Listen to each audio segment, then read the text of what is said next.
What did Robert F. Kennedy ask the people around him right after being shot? Why was his assassin conflicted? And what do conspiracy theorists have to say? Keep watching to find out. In 1968, Kennedy, a senator and former attorney general, was the frontrunner for the Democratic nomination to the presidency. This Kennedy, an outspoken critic of the Vietnam War and supporter of civil rights, was seen by many as a unifying force in the left wing of the Democratic Party in the wake of the assassination of Martin Luther King Jr. several weeks earlier. To tame the savageness of man and make gentle the life of this world. Let us dedicate ourselves to that. On June 4th, Kennedy had won primaries in 5 out of 6 early states, including the delegate-rich prize of California. He gave a victory speech at Los Angeles' Ambassador Hotel and was heading back through the hotel kitchen shortly after midnight on June 5th when the Palestinian immigrant Sirhan reportedly ambushed the senator and shot him, wounding Kennedy and 5 other bystanders. Ladies and gentlemen, we've kept the air on because we've heard an alarming report that Robert Kennedy was shot. There was no video of the actual attack. The historic records instead include a handful of photos, the accounts of onlookers, audio of the attack taken by a freelance reporter, and Kennedy's autopsy.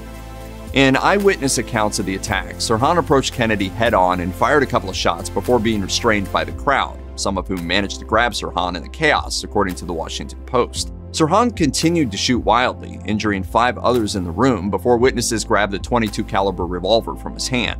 According to witnesses, Kennedy immediately asked if everyone was okay and remained at least semi-conscious in the aftermath, even as he was put on a stretcher. Witnesses said that Sirhan never got closer than 18 inches away from the candidates, according to the Boston Globe. But an expert interviewed by the paper also points out that before shooting Kennedy, Sirhan shot a member of his entourage, Paul Schrade, whose collapse might have pushed the senator closer to the shooter.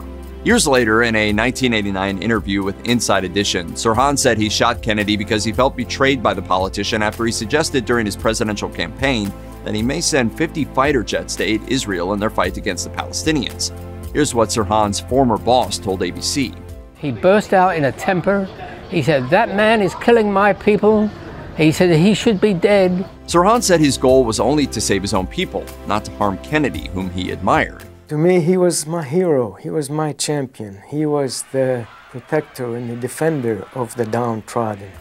In 2018, half a century after the assassination, the Journal of Neurosurgery published a medical analysis of the medical care that Kennedy received in the hours between his attack and his death. 5 doctors who had been in the ballroom where Kennedy had given his victory speech were called to the senator's side. One physician noted that his heartbeat had slowed to 50 to 60 beats per minute and that his left eye was closed. Despite this condition, Kennedy was still able to move his limbs. As the senator slowly slipped into unconsciousness, another doctor noted that his blood was clotting around the bullet hole in his head. Assuming that the clot was causing blood to pool in his brain, the doctor slipped his finger into the wound, resuming the blood flow and returning Kennedy to consciousness. Meanwhile, the hotel's switchboard operator called 911 and told the dispatcher that Kennedy had been injured, but the emergency responder didn't know the extent of the injuries and directed the ambulance to a smaller facility, the Central Receiving Hospital, instead of the larger and better equipped Good Samaritan Hospital. According to UPI, as Kennedy was being put on a stretcher, his last words may have been, "Please don't lift me."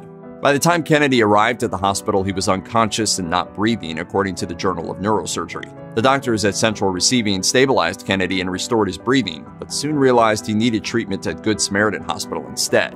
The mistake meant that Kennedy didn't arrive at the second hospital until 1 a.m., about 45 minutes after the shooting. He was immediately given a tracheostomy followed by a whole blood transplant and was scheduled for brain surgery, which he entered at 3:10 a.m. Over nearly the next 4 hours, surgeons removed as many bone and bullet fragments as they could while controlling the bleeding. Though this resulted in improved motor response to pain, his left side remained paralyzed. It became clear that in the unlikely event that Kennedy survived, the damage to his brain would be extensive. Though Kennedy remained in stable condition through much of June 5th, by 6 p.m. that day, his vitals began to slip. According to Newsweek, he was pronounced dead at 1:44 a.m. on June 6th. The autopsy was conducted by Los Angeles County Chief Medical Examiner Thomas Noguchi. In his lengthy career, Noguchi would perform autopsies on celebrities including Marilyn Monroe, Sharon Tate, and Janis Joplin, among others.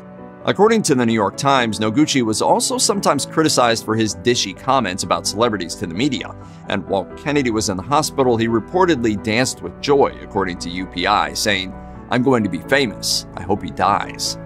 That said, the Journal of Neurosurgery notes that Noguchi's autopsy of Kennedy has a stellar reputation. It's been dubbed, in fact, the perfect autopsy. The autopsy revealed that 3 bullets wounded the senator. The first bullet entered behind his right ear. This would end up being the fatal shot, and Noguchi determined it had been fired within 3 inches of the head due to the presence of gunpowder burns on the skin. 2 other bullets entered Kennedy's right shoulder region, also from behind. These injuries, however, were comparatively minor. Interestingly, Kennedy's autopsy contradicted the reports of witnesses in a number of ways, and is the primary source of many ongoing conspiracy theories about the assassination. All 3 shots were from behind Kennedy, and the fatal shot was fired with the muzzle of the gun nearly touching Kennedy's head. Since Sirhan approached Kennedy head-on and was reportedly stopped more than a foot away from Kennedy, this has sometimes been seen as the strongest evidence that there was a second shooter that day, as some witnesses have claimed. There is, however, a simpler explanation for why the shots came from behind Kennedy. Before the shooting, the senator had turned to his left to shake a busboy's hand. When Sirhan lunged at Kennedy, he may have ducked further in self-defense, exposing his back to the assassin.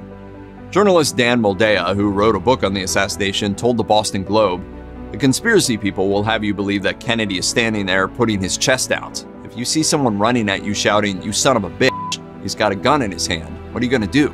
You're going to turn defensively." Check out one of our newest videos right here. Plus, even more grunge videos about tragic events are coming soon. Subscribe to our YouTube channel and hit the bell so you don't miss a single one.